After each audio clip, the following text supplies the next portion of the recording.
Many marriages end in divorce because of financial problems.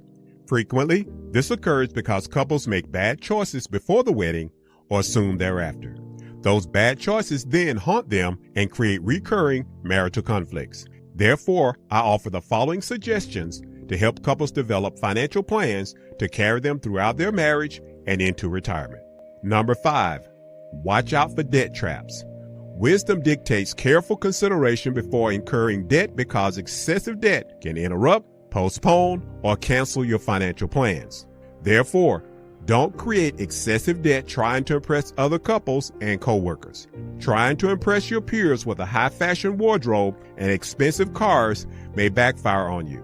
The excessive debt may also interfere with your ability to cover unexpected household expenses, car repairs, or medical expenses. If excessive debt hampers your ability to meet these needs, the overwhelming debt problem may eventually destroy your marriage.